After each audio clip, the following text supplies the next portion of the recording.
السلام علیکم پاکستان اور پاکستان سے باہر رہنے والے تمام پاکستانیوں، میں ہوں پروگرام ٹریل 5 کا میزبان فرخ نواز بھٹی،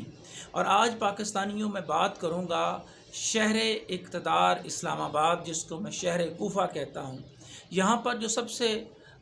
وہ اس وقت گرم خبر ہے، وہ جہاں ایک طرف پی ٹی آئی کے لوگ وہ تیزی سے پاکستان تحریک انصاف کے چیئرمین عمران خان کو چھوڑ کر جا رہے ہیں، وہاں سب سے اہم کیس وہ القادر ٹرسٹ کے حوالے سے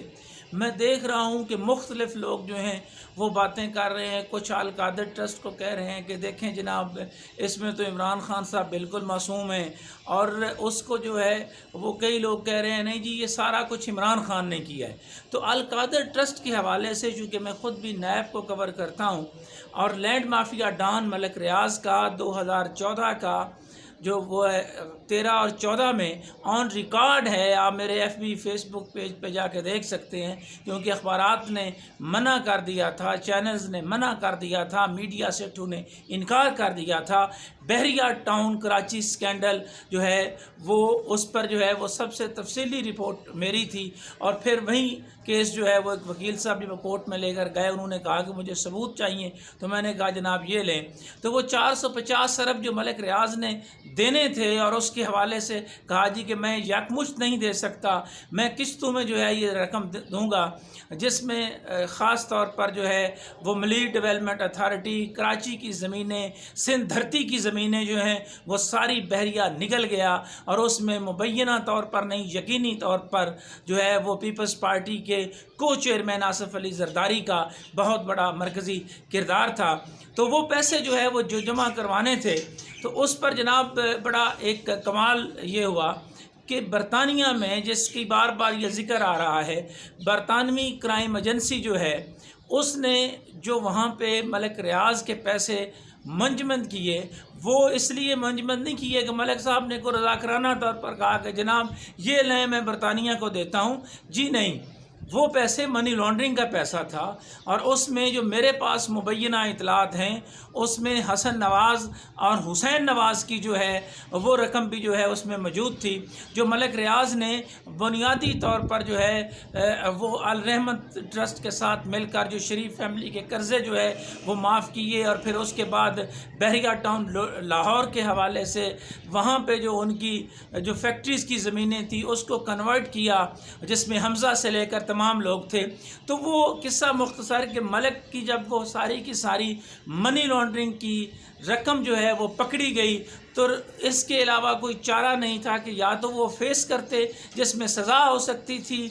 لینڈ مافیا ڈان کو، تو اس نے اس سزا سے بچنے کے لیے کہا کہ جناب آپ اس کو منجمد کر دیں۔ تو منجمد کرنے کے بعد انہوں نے کہا کہ ہم خزانہ سرکار کو وہ حکومت پاکستان کو واپس کرتے ہیں۔ اس میں جو بڑے اہم کردار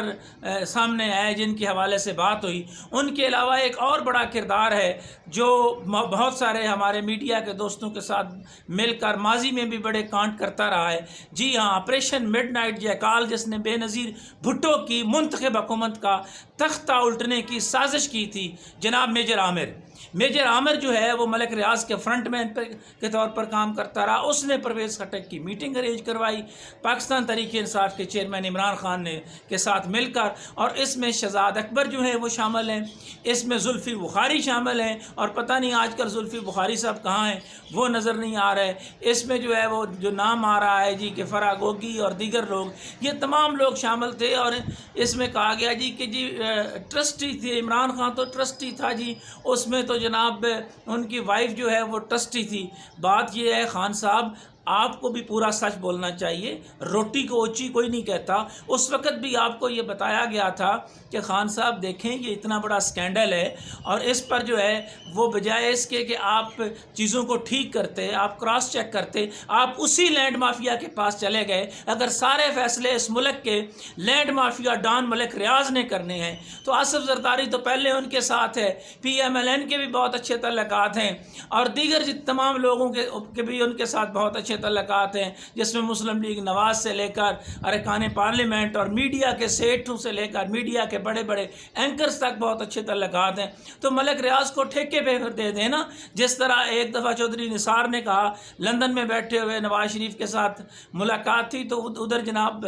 ملک ریاض بھی بیٹھا ہوا تھا، تو اس نے کہا اٹھ یار ٹھیکیدار یہاں کیا کر رہا ہے؟ تو انہوں نے کہا جی آپ کیا کر رہے ہیں؟ تو اس نے کہا یہ ٹھیکیدار کا کیا کام ہے کہ ہمارے فیصلوں میں جو ہے وہ آ کر بیٹھے۔ بہرحال اس کی قیمت جو ہے وہ چودھری نثار کو جو ہے وہ پے کرنا پڑی۔ اس وقت اعتزاز احسن جو ہے وہ پپو پٹواری اور ملک ریاض کے ترجمان بن کر کیا کیا نہیں کرتے رہے، آج کل وہ خان صاحب کے ترجمان بنے ہوئے ہیں۔ تو یہ ایک تاریخ کا وہ رخ ہے، اور اس حوالے سے پاکستان تحریک انصاف کے چیئرمین عمران خان کو جو ہے وہ سامنے آنا چاہیے، اور میں چیئرمین نیب سے یہ کہوں گا،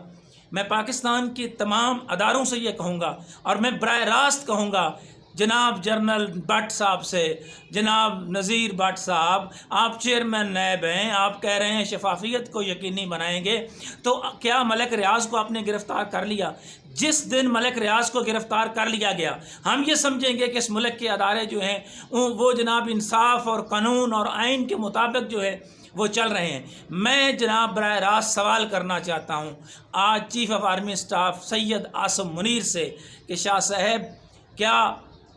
اتنا بڑا طاقتور ہے ملک ریاض کہ ہر ریٹائرڈ ہونے والا آپ کا جنرل جو ہے وہ وہیں بحریہ ٹاؤن میں ہی آتا ہے؟ آپ کے بریگیڈیئرز ریٹائرڈ ہونے کے بعد بحریہ ٹاؤن میں ہی جاتے ہیں، اور بحریہ ٹاؤن کا نام ایک ایسے ادارے کا جس کے حوالے سے پاکستان کی سرحدوں کی حفاظت کے حوالے سے اس دھرتی کے لوگ جو ہیں جنہوں نے ہمیشہ پاکستان آرمی کو سلام پیش کیا ہے، اس نام کو ایک شخص اتنے سالوں سے استعمال کر رہا ہے۔ کیا ملک ریاض کو آج تک گرفتار کیا گیا؟ کون سی وہ اس کے پاس گدڑ سنگھی ہے جو وہ فائلوں کو پہیے لگانے کی بات کرتا ہے؟ جس دن ملک ریاض کو گرفتار کیا گیا، نیب نے گرفتار کیا، جناب شہباز شریف صاحب آپ میں اتنی ہمت ہے، جناب رانا ثناء اللہ صاحب آپ میں ہمت ہے تو آپ ملک ریاض کو جو ہے وہ پکڑیں۔ اور میں حیران ہوں کہ خان صاحب کے سپورٹر بھی کہتے ہیں کہ دیکھیں جناب انصاف کا بول بالا کر دیں گے۔ او بھائی صاحب اگر انصاف کا بول بالا ملک ریاض نے مطلب یہ کرنا ہے تو یہ سارے کے سارے پیسے، میں بات وہیں پر لے کے آتا ہوں کہ یہ سارے کے سارے پیسے براہ راست خزانہ سرکار میں جانے چاہیے تھے۔ یہ نہیں ہو سکتا تھا کہ منی لانڈرنگ کا پیسہ جو ہے وہ 450 ارب روپے کی جو وہاں پہ فراڈ ہوا ہے سندھ دھرتی کے، اس میں جناب ملک ریاض کو یہ کلین چٹ دے دی جاتی کہ آپ وہ پیسہ جناب سپریم کورٹ میں جمع کروا دیں، اور سپریم کورٹ کے اندر جن لوگوں نے جمع کروائے اس وقت کے رجسٹرار کو، اس وقت کے جتنے وہاں پہ لوگ تھے، اس وقت کے چیف جسٹس کو، ان سب کو اس پر جو ہے وہ جواب دینا چاہیے، اس پر بات کرنی چاہیے۔ اور اس کے بعد یہ کہتے ہیں کہ جناب دیکھیں انہوں نے زمین دے دی، وہ ٹرسٹ بن گیا۔ بھائی منی لانڈرنگ کے پیسوں کے ساتھ ٹرسٹ جو ہے وہ نہیں بنائے جا سکتے۔ منی لانڈرنگ کے پیسے جو ہیں وہ اس طرح اپنے دیگر بقایا جات میں آپ جمع نہیں کروا سکتے۔ کیا خزانہ سرکار میں وہ پیسے جمع ہوئے؟ اس حوالے سے ایک رپورٹ جو ہے وہ جمع کروانا ضروری ہے۔ زلفی بخاری کو بھی شامل تفتیش کیا جائے، ملک ریاض کو بھی جو ہے شامل تفتیش کیا جائے، اور میں ساتھ ملک ریاض کے طاقتور ہونے کا اندازہ اس سے لگاتا ہوں کہ ایف آئی اے کے حوالے سے جو نوٹسز ہیں وہ کس طرح جو ہے ملک ریاض کو جاری ہونے والے وہیں پر رکھ دیے جاتے ہیں۔ زمین میں مرڈرز کے حوالے سے ملک ریاض کو جو ایف آئی اے نے نوٹس کیا تھا، کیا اس پر کارروائی ہوئی ہے؟ وہ نوٹس میں اس لیے شیئر کر رہا ہوں کہ جناب وزیر داخلہ صاحب کی طاقت کا بھی اندازہ ہو جائے، جناب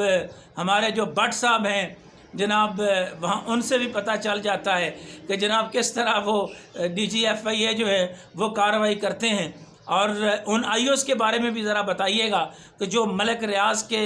باقاعدہ طور پر جو ہے وہ پیرول کے اوپر ہیں۔ اگر آپ نہیں بتائیں گے تو میں بتاؤں گا جن کی پراپرٹیز بحریہ ٹاؤن کے اندر ہے، جو ایف آئی اے کے آئی اوز ہیں۔ اور ایک حال ہی میں نیب میں بڑے اہم عہدے پر صاحب گئے ہیں، 12 ارب روپے کے ان کے ایسٹس ہیں جو انہوں نے ایف آئی اے میں رہتے ہوئے بنائے تھے۔ جناب چیئرمین نیب صاحب اس کی تحقیقات کروائیں، پتہ کروائیں کہ ایک سٹنگ ڈائریکٹر جو ہے وہ 12 ارب کی زمینیں کس طرح اپنے نام وہ کروا گیا، کون سی وہ گدڑ سنگھی تھی۔ اس ملک کے ساتھ مذاق کرنا بند کریں، بس کریں۔ یہاں کی بیوروکریسی، یہاں کے سرکاری بابو اور یہاں کے سیاستدان، بہت ہو گئی اس ملک کے ساتھ۔ عام لوگ جو ہے 2 وقت کی روٹی کو ترس رہے ہیں، آپ کو اور کچھ نہیں ہوتا۔ آپ آپس کی لڑائی میں 5,90,000 کو تو گالیاں دینا اپنا حق سمجھتے ہیں، آپ اپنا جواب دینا پسند نہیں کرتے۔ اور میں معذرت کے ساتھ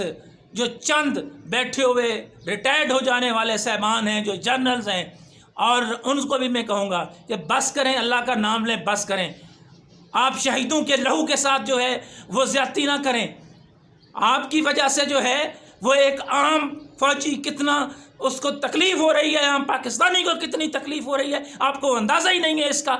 آپ اس مافیا کے ساتھ مل کر اس قوم کے ساتھ جو ہے وہ مزید کھلواڑ نہ کریں، بہت مہربانی آپ کی۔ اور میں ایک دفعہ پھر یہ چیلنج کر رہا ہوں جناب چیئرمین نیب سے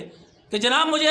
ملک ریاض جس دن آپ نے پکڑ لیا اس دن میں سمجھوں گا کہ یہ دھرتی ماں جو ہے اس نے اپنا حق ادا کر دیا۔ جس دن ملک ریاض بیہائنڈ دا بار ہوگا، جس دن ملک ریاض اس کچہری میں آئے گا، جس دن ملک ریاض کو نیب بٹھائے گی، جس دن ملک ریاض اور اس طاقتور کو جو ہے وہ قانون کے کٹہرے میں لایا جائے گا، ہم سمجھیں گے کہ پاکستان میں قانون پر عملداری ہو گئی۔ اور انہی خیالات کے اظہار کے ساتھ القادر ٹرسٹ کے حوالے سے اور دیگر نیب کے اندر بڑے بڑے میگا سکینڈلز کے حوالے سے میں مزید کچھ انکشافات کے ساتھ آپ کے ساتھ حاضر ہوں گا۔ فی الحال انہی خیالات کے اظہار کے ساتھ پروگرام ٹریل 5 کے میزبان فرخ نواز بھٹی کو کوفہ مزاج شہر اقتدار سے اجازت دیجیے۔ اللہ حافظ۔